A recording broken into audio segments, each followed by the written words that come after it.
Here you go. Yeah, one of those. So used to it's weird. So much I know, right? Ergonomically correct. All right, I have. All right, are we ready to go? Yes. I'm calling the meeting of the Public Safety Committee to order at 6:17 p.m. The item for consideration is consider North Shore Comprehensive Emergency Management Plan. We have Chief Nimmer in the audience, who I believe is going to present this item. Yes, thank you. In your packet. Chief Nimmer, do you want to come to the just so the camera picks it up? In your packet, you should have the link, actually, to the Comprehensive Emergency Management Plan. And it's a 300-page or so document. But I'll just give you a little history on how we got to today. When I first got here in 15 and early 16, I looked at the current, at the time it was called the Emergency Operations Plan. That used to be the old terminology for what we're talking about today. It was called, like I said, the Emergency Operations Plan. And we had one. It clearly was out of date and needed updating. So I started updating that through 2016.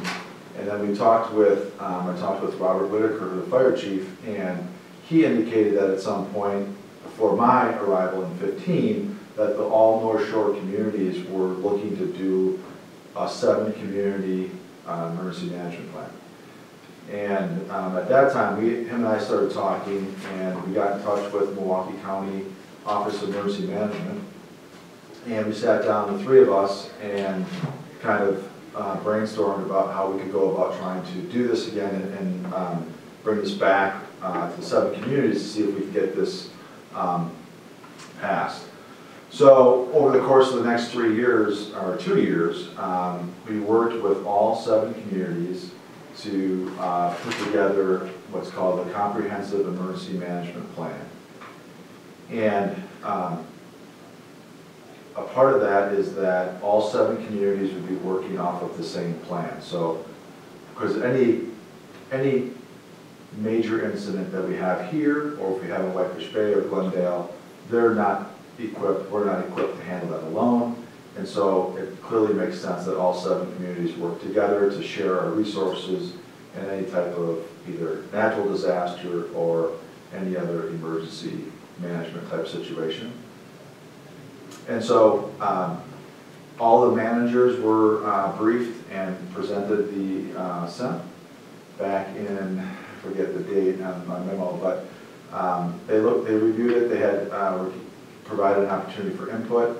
All the emergency managers of all the 7 communities were given the plan and provided input as well. So, yes. Just a quick question, sorry to interrupt. Who is the emergency manager for Shorewood? I have been deemed that. Oh, that's you. Okay. That's me.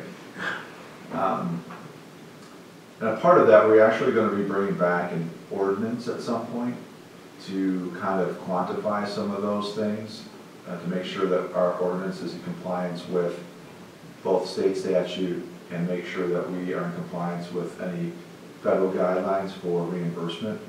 So this SEMP that we're looking at, that you have the link to, is, in my view, more for natural disasters, tornadoes, major fire that took out, a couple blocks of the community.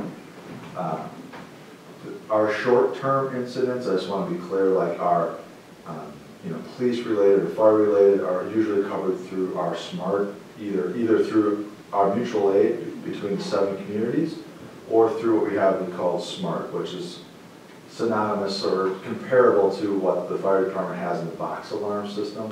So North Shore has a fire, obviously they can't always handle it themselves, and so they call this, it's called a box alarm system. It's pre-programmed, they ask for certain things, and then people look on a chart and those fire units from the other communities get sent. We have that same thing on the law enforcement side, Milwaukee County, Waukesha County, Racine, and Walworth counties. All of those counties together, we can get up to 45 or 60 officers through that. So that's a little bit different. So I just want to be, we're talking about different levels. And this level really is for us to be able to bring in Milwaukee County Emergency Management to help us with all the forms. Like I'm not, you asked who's the emergency manager, I'm not an emergency management expert. So there's a lot of forms that need to be completed if there was a incident that resulted in days of help needed and, a declaration of, for money, if we had, to try to get state aid or federal aid. All of those forms need to be completed, and this would allow them to be brought in under this SEMP, which we call it. So that's kind of the $5 tour. So the SEMP is the same across all 7 municipalities at an identical SEMP that they're trying to pass, and the SEMP is intended to address natural disasters and things of that nature. Correct. It can be used. So yes, all 7 communities. Bayside has already adopted it, but the other 6 municipalities, including us, are going to be adopting it in January. Okay. So the goal is for all 7 municipalities to adopt it. The fire chief, like I said, the fire chief, myself, and Paul Regal from Office of Emergency Management, Milwaukee County, us 3 kind of work together to put this together, and then all the emergency managers are presenting it to the boards.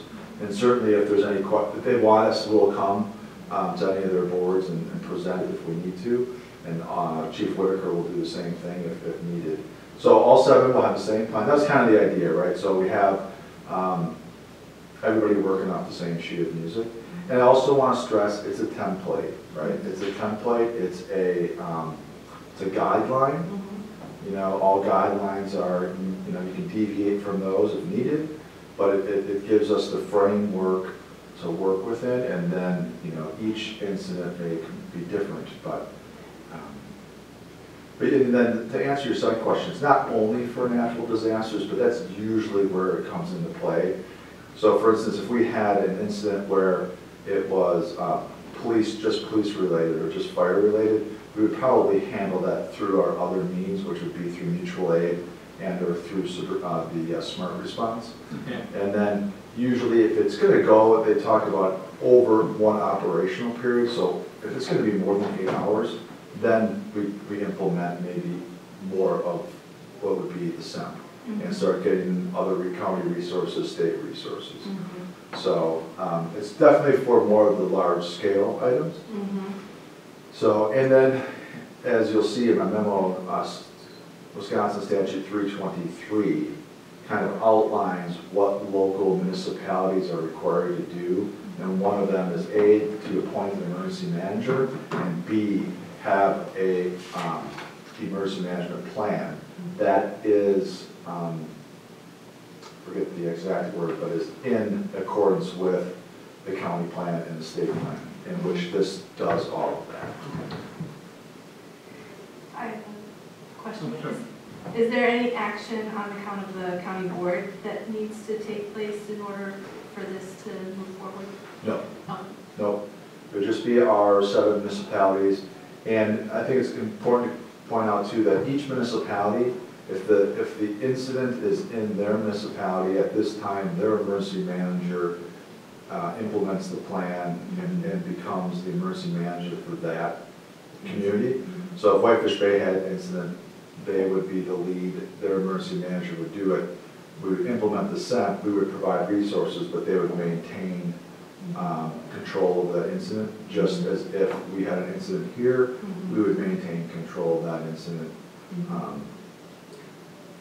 Out of curiosity, what happens if it's a cross-border incident, only 2 or 3 municipalities? Well, this certainly does help that because we're all working under the same plan. And then I guess it just depends on, I think at that point we have a unified command and we would have those emergency managers from all those communities in the command center. Okay. And then that's really where the Office of Emergency Management at the county level comes in. I think it's important too, is they're very front by saying they don't come in and take over.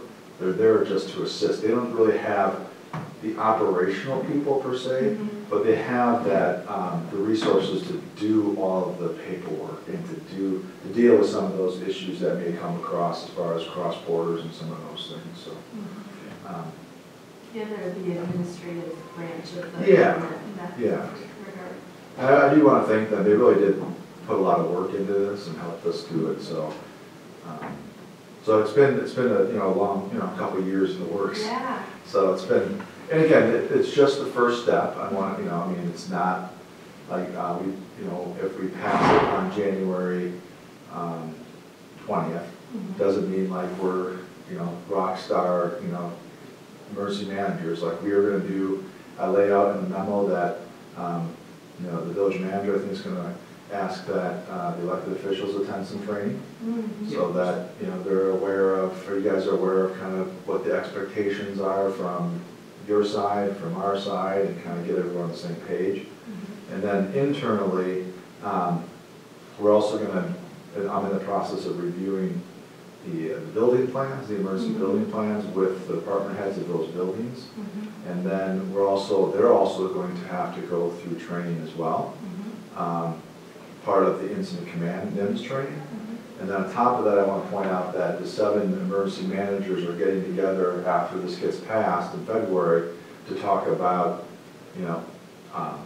training on this, so that we're going to do a tabletop and so that everyone we can implement the plan per se, so everyone kind of feels good about how this all really plays together. Oh, it's wonderful. So I just want to emphasize that it's a process. It's not something that we're not going to put on the shelf and leave it, but we need to also understand that it's going to take another year or so to really get up to speed to where we need to be. So. Well, 2 things. First, I'll say as a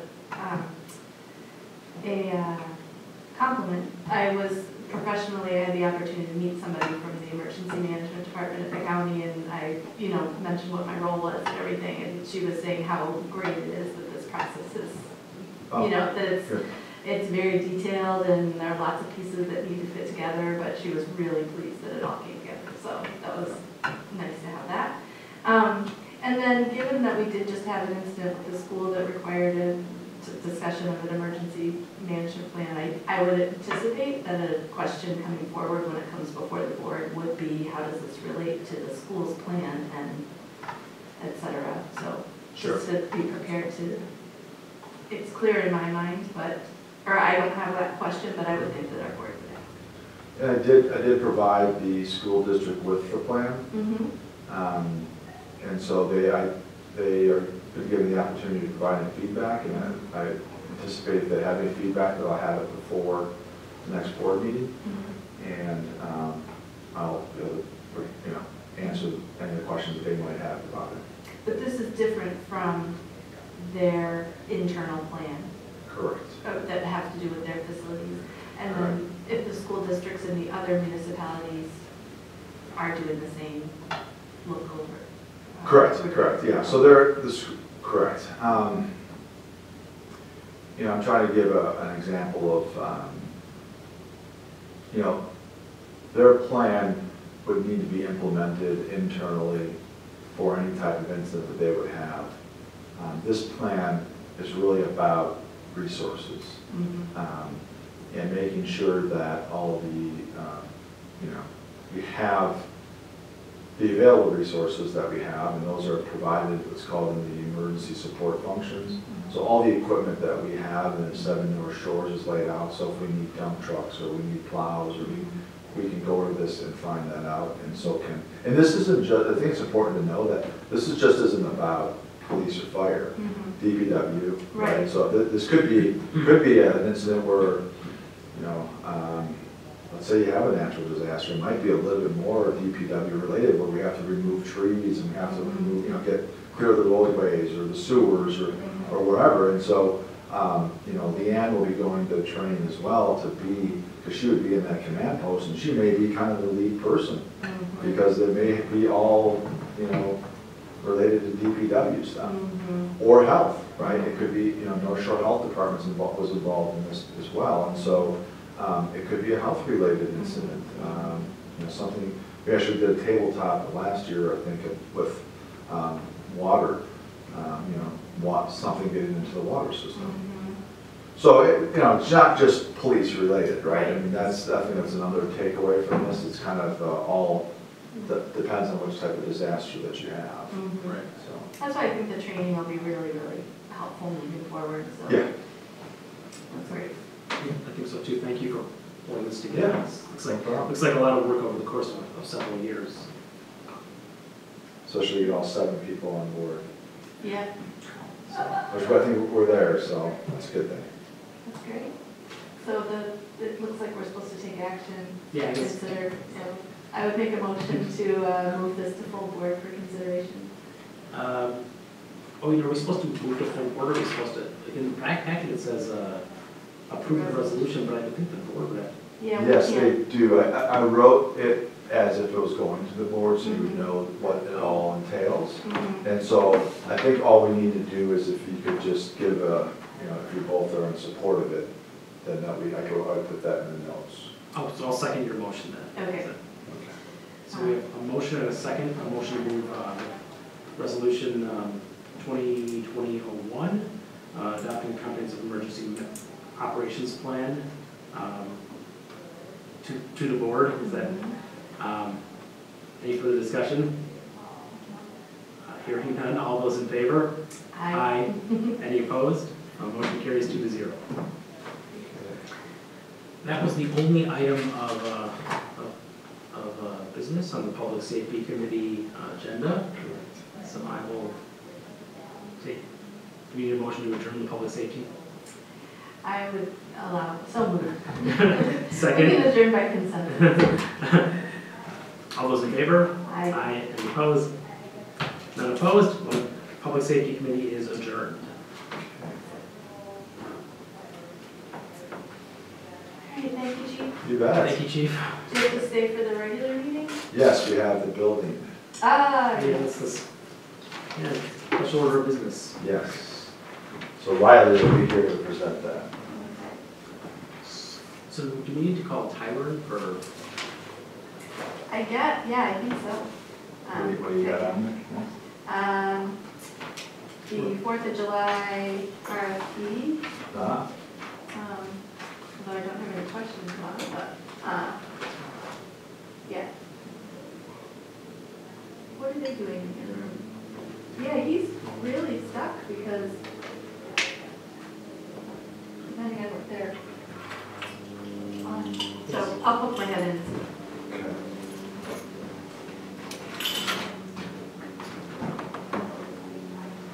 So where'd you walk law school? Good, okay. I went to Harvard, so it was all Boston. So that's my Boston tie. Wow, that's awesome. Spent 3 years out there. What's your Boston time? Law school. Oh, yeah. So like it was, I do, Boston's great. Oh, yeah. Been there once.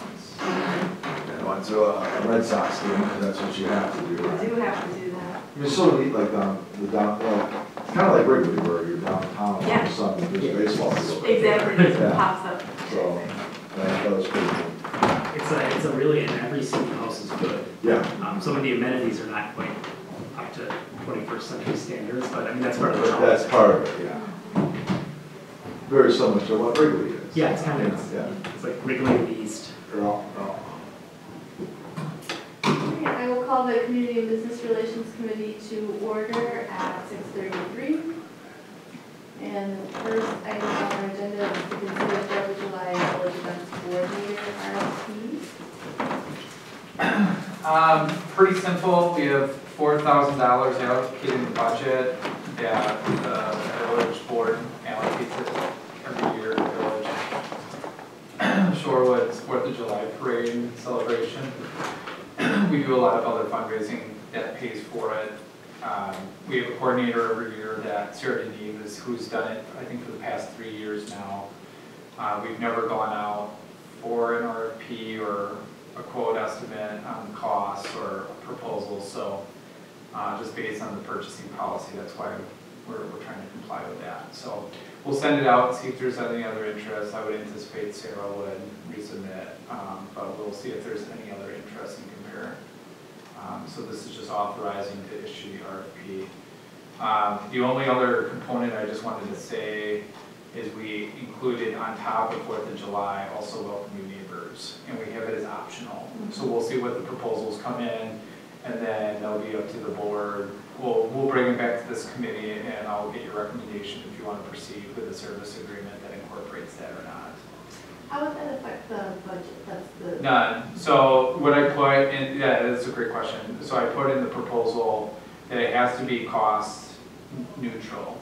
That the village. Yes, you did say yeah, so each event would be. Yeah, so the village would not be contributing any dollars, and they would have to find like sponsors to sponsor each session. Mm-hmm. And it would be up to them to find a way to make it happen. Got it.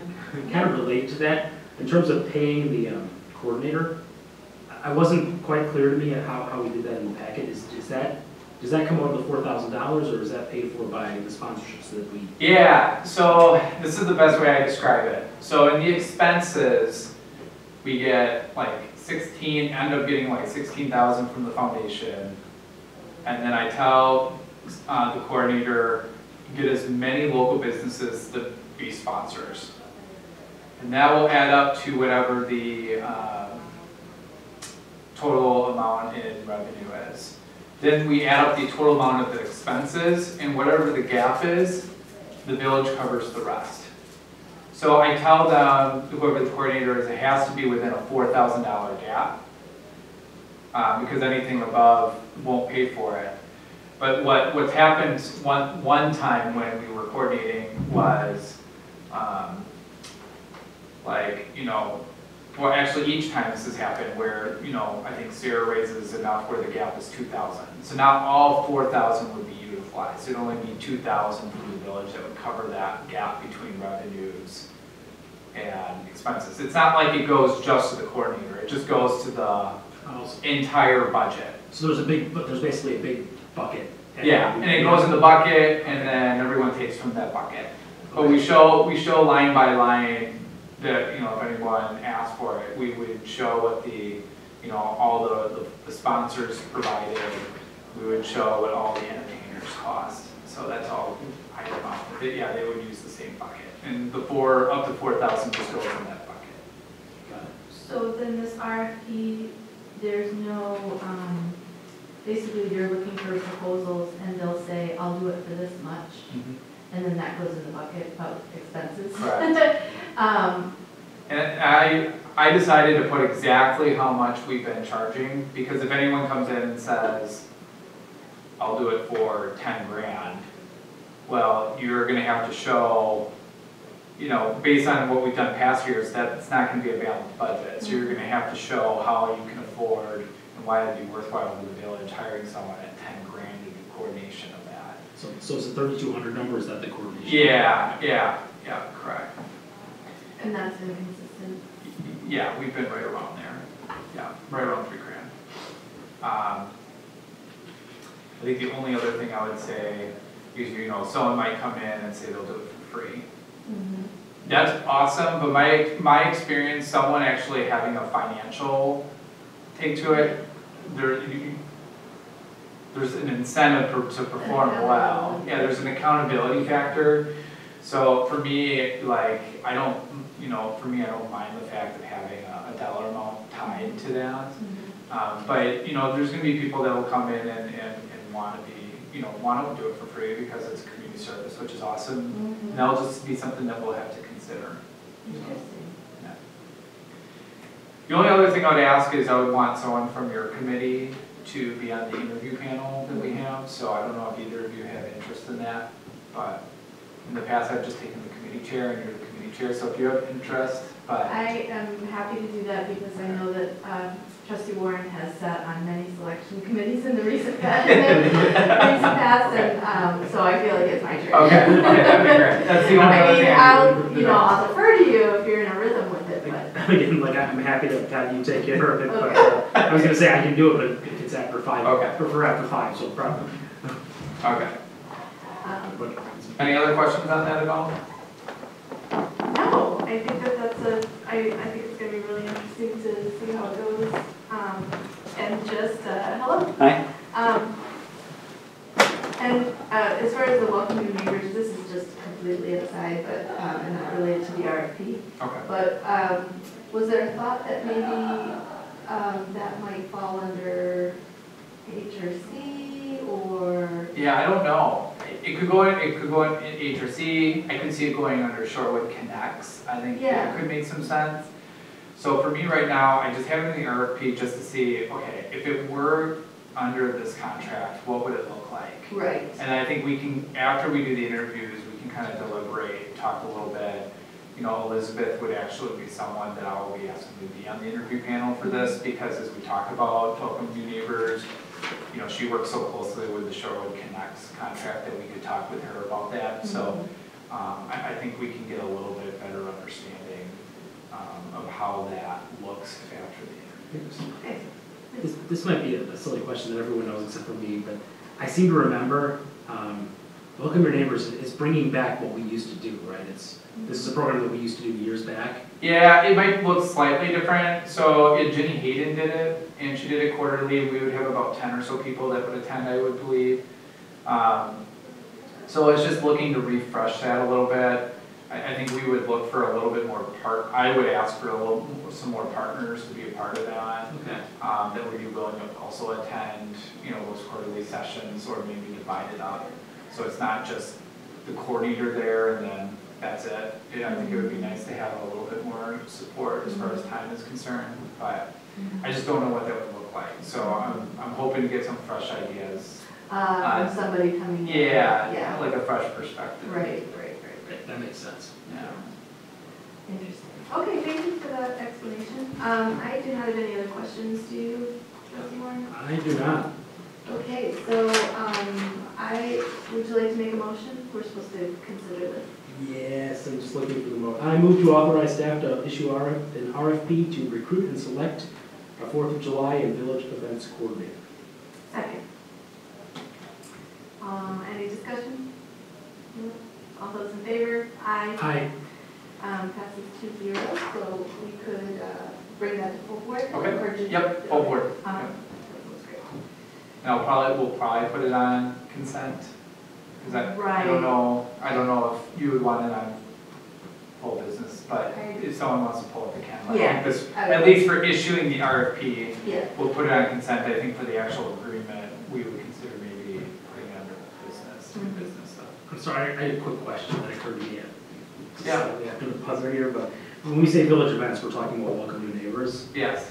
Okay, and 4th of July, that's it. Okay, yeah. Because those two, because those are really the only two village events that we really coordinate. Okay. The rest were just partners and others. Sorry, I should have asked that before the. No, it's okay. Okay, moving on to item 2, discuss holiday decoration and signs on public land research. Yeah, so we did a bit of a quick survey. Like I mentioned to you, I have a distribution list of all the different metro area communities. So we were able to get a pretty quick response. I think it was from 17. I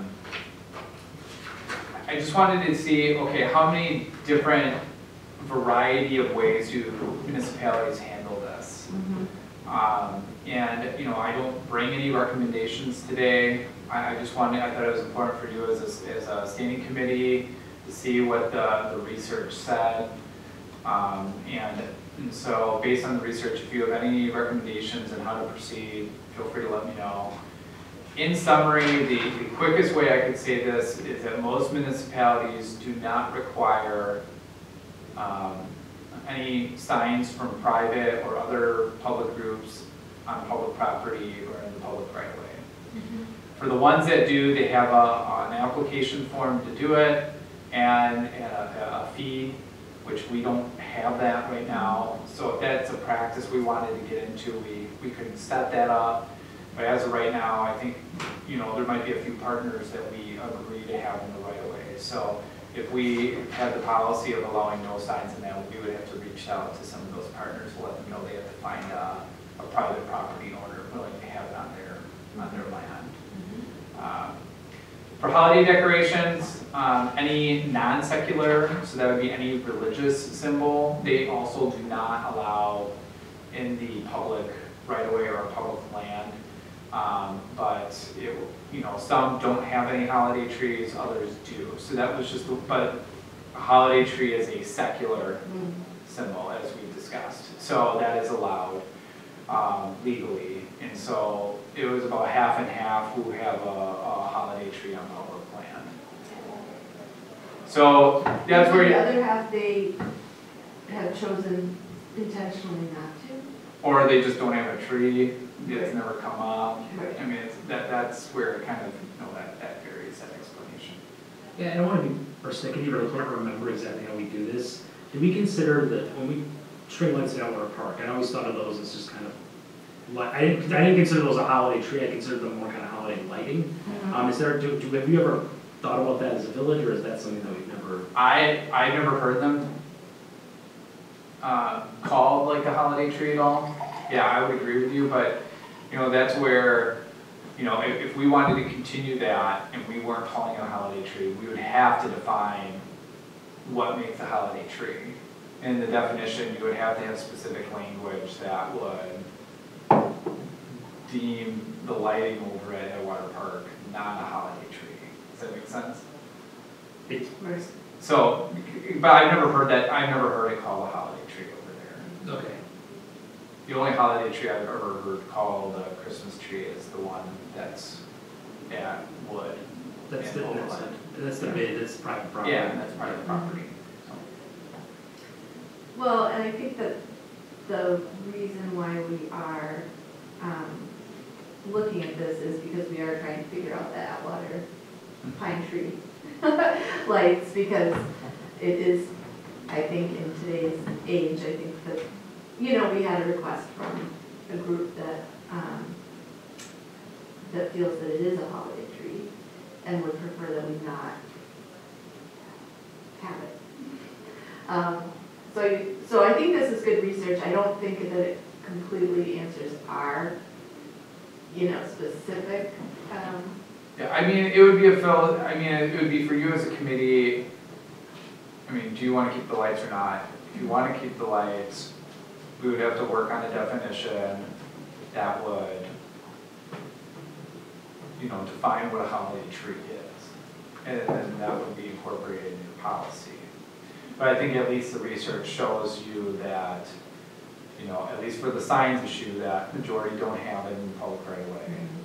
And then, you know, majority don't have non-secular items in the public right away, because that answers some of the questions about the holiday decorations that were inquired upon. Yeah, it looks from this like the vast majority is just kind of don't touch the public right away. Third-party groups can't touch the public right away with different Right. signage. Right. Correct. So I mean, it would, and if you know, you just want to take a look at the research more, we can put it on a, you know, another standing committee if you want to, you know, look into it more and ask questions. But ultimately, that's the final question is, you know, if you want to keep them around at Water Park, and if so, if you want to keep them, we would have to draft a definition of a holiday tree and incorporate that in the policy that we've been drafting. Well, did you have a question? No, go ahead. So currently, how does our current practice and policy and ordinance line up with this research? The signage is good.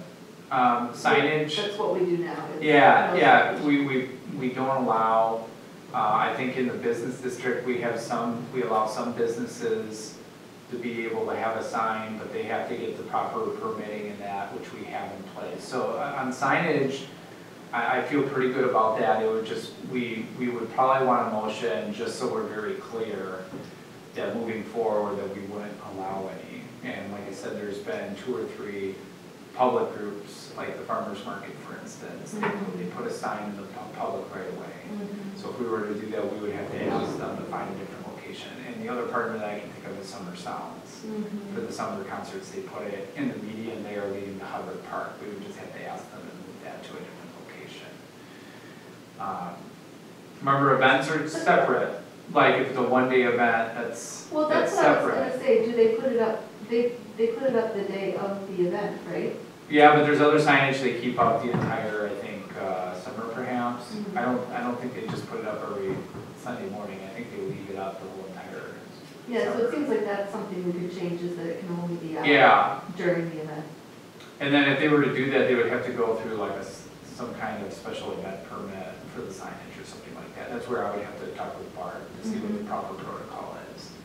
But we could talk about that, but it would have to be a temporary sign. Mhm. Right now, I think it's more seen as a permanent sign for the season. So yeah, that would be something we would have to look at a little bit more closely.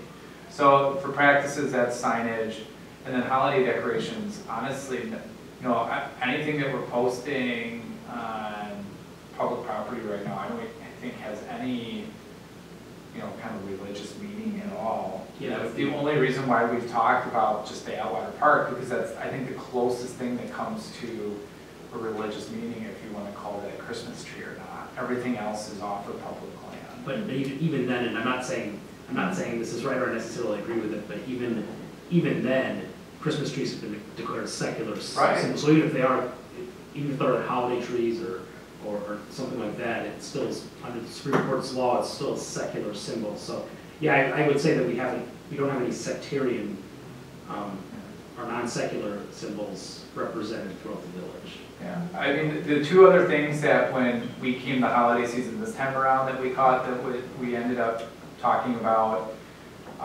one was the tree lot. The tree lot, they always were at River Park, which is a public lot. Mhm. And those are, I mean, they Right. sell it as Christmas trees. Right. So we asked the tree lot, you know, we still wanted the tree lot to be, you know, in Shorewood, but, you know, knowing what the potential policy and the recommendation from HRC, we just asked him to explore other avenues, and that's why he did the private lot that's on Wilson there. So that would be one thing moving forward that, you know, once again, if we wanted to, the board wanted to, you know, draft a specific policy or direct staff to, you know, that's language that we would want to, you know, think about. And then I think the police department right now has a Christmas tree that was donated to them or somehow, and we asked them not to put it this year, just because not knowing what the final recommendation would be, so. But like I said, other than that, there are no, you know, any religious symbols. And as we've talked about, Christmas tree is the only thing that I think the HRC says secular and allowed by the courts, but they ask not to be put up anymore because in their eyes it still has a religious meaning. So the biggest decision point kind of is you know, do we consider, what do we think about our park? Do we think that those are in fact holiday trees? And if so, do we want to allow them or not? So Yeah. Almost a two-step analysis. What I would recommend is basically we would have a policy that would say, yeah, nothing in the public right of way, including non-secular symbols, because I think from everything I've heard, we've agreed on non-secular. But then we would say, you know, secular items would be allowed, and then but the one exclusion that will need to be considered is a Christmas tree, and that's where we would need help defining Christmas tree. And I think the best way that we can write a definition is hearing from the committee on what kind of Christmas trees you want to be, you know, in your eyes, what is a Christmas tree and what is not a Christmas tree to be put on public land.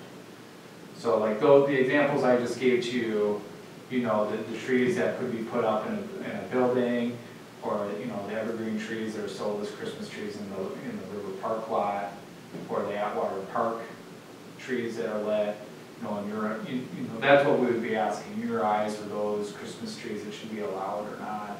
And then based on that feedback, you know, I can draft some language that hits that. I don't know that I have any more, sorry. I don't know that I have any more questions. I mean, maybe it's something to think about. I mean, now that January, mid-January, I don't know if there's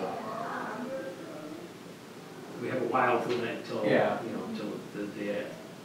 till the next season rolls around. Yeah. So we can, if you wanna wait a few months on this, we can. I don't know if you wanna wait till, new committee assignments, if you wanna bring it up next meeting, we can. So that's where, I'm looking for guidance in how quickly you wanna move through this or not, so. I think because we've all been together through the current, the past year of discussion, you could have 2 new board members that have to get caught up on all the input that we've had so far, which is not a bad thing, but then I think you have to go back out to the community and all that. So that's a consideration of waiting. My thought is, it just occurred to me, if the Supreme Court has ruled that a holiday tree is non-secular, Secular. is secular, Yep, and we intentionally exclude it, yes. aren't we open to being sued? I think there's always the open no matter what, right? But I think if you have a policy that defines what is allowed on public land and you're fair for all, you could be most, but I don't know what your opinion would be, but I feel like no matter what you do the reverse, there's always the opportunity that someone would sue for that reason as well. I'm less concerned about taking secular items off the table. If you, for instance, wanted to put one non-secular item out and said, well, this non-secular item is okay, everything else is not allowable, then I think you really open yourself up to legal liability. Definitely. If you decide we don't want this particular secular, I'll take out the trees. Say we don't want to display any holiday bears. I don't think that you would have as much of a, I think I said secular items. I don't think you have as much of a likelihood of being sued. I think you can probably draw those lines when it comes to displaying secular items. The question is, you don't want it to look arbitrary there either, because I think you just want consistency within your policies, but I'm not as concerned if we draw lines with secular decorations. Nathan, that was virtually the policy statement that HRC proposed, and when Nathan reviewed that, he didn't have any concerns with that at all. It's just that we would have to clearly define, if we're not allowing Christmas trees on public land anymore, we have to define in our eyes, what a Christmas tree is. So that when we get requests, it's clear that, if we say that's allowed or not. Yeah, that would be that goes to kind of trusting the case concern. You want to make sure that you're not applying anything arbitrarily, so you want to be very clear where the line was. Well, so our options are, we have a quorum, we have a quorum, so we could give direction. It's just discussion anyway, actually. Yeah. Yes. So, I think that, I guess I want to be clear about what we have established so that we're not just like kicking a can down the road, because it just seems like, it seems like it would be consistent with other communities to have no signs in the right of way. Yep, correct. And I would support that with the 2 examples that we have of groups that use the right of way. I would think that we could find a way for them to use a special event permit, Yeah, and then it would just go up and down. And I can talk with Bart and if we were to go down that route, how that would I would like to have that approval option. process would happen. And if we couldn't do that, then I'm not sure. I would hate to tell them that they just have to find someplace else. That seems, I don't know, I would want to work with them. We could try to figure out a way to work with them to get it someplace. Yes, yeah. Unless Nathan thinks that puts us in a bad position, but how are you? Are you pretty clear about signs in the right of way? Yeah, I think that's I think on that piece, I think we're all we can move ahead on that. Yeah. And then the second piece was the what secular displays we allow on public land. And really, the only one would be a holiday tree, because that's the only thing that's holiday related that's been deemed secular, correct? Correct. Okay, and, And I have a recommendation on how we could address that. yeah, So I think what I could do, signage, I almost visualize I could draft 2 policies for you. mhm, The signage section in each policy will be the same, okay. because I think we're in agreement with that. Okay, But what would be different is in the holiday decoration, I would draft one that would just basically state, you know, secular is allowed, non-secular is not allowed, mhm, like what the law states, mhm, okay? And then the other policy I would draft for your review, it would state, non-secular, not allowed. mhm, Secular is allowed except for a Christmas tree. This is how we define a Christmas tree. mhm, Then that way it would give you 2 visuals on what the policy could look like. Obviously, the second recommendation hits more of what the HRC's at, but that would give you 2 visuals that you could review. mhm. And then depending on which one you liked based on that review, you could recommend one for the full board to consider. I think that's a good plan, because I think that's the discussion point. Yeah. That's what we're gonna have to figure out kind of where we are on. The only thing I would contribute to the discussion here, playing devil's advocate a little bit, because again, I'm still turning this over in my head. If you start so secular is allowed under the law. If you start knocking out specific, saying you can have secular but for this, I mean, who's to say that you don't have, I know, that doesn't start a slippery slope where all of a sudden you have more, you know, and I understand that maybe a holiday tree is a little different, but just kind of doing the intellectual exercise of, you know, if you start to say, well, we're going to decide which secular you can and can't have, you might end up kind of weighing in on a lot of different secular items. Yeah. Which, I mean, that's not necessarily a bad thing, it's not necessarily wrong, it's just Yeah. something that might be an eventuality. Right.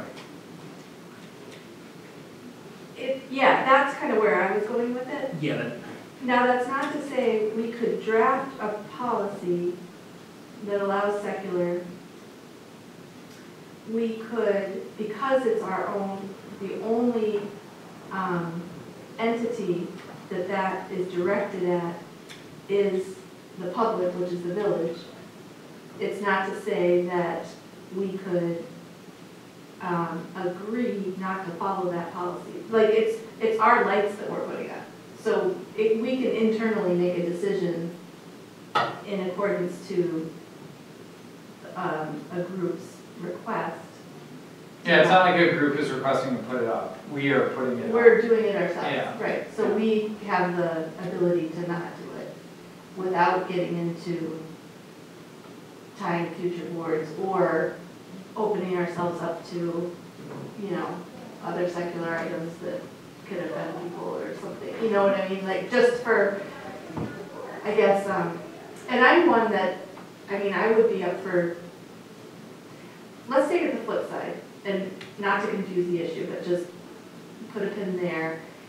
The flip side was kind of what I said the last time is, what if you just put up lights November 1st to, like, daylight savings time to daylight savings time, and they were up for that Yeah, period of just time. because it's dark. Just because it's dark. Yeah, and you want it to look. And then it's Figure out. not Yeah, holiday related. yeah. How would it, and that met our needs as a community, then what would our policy read?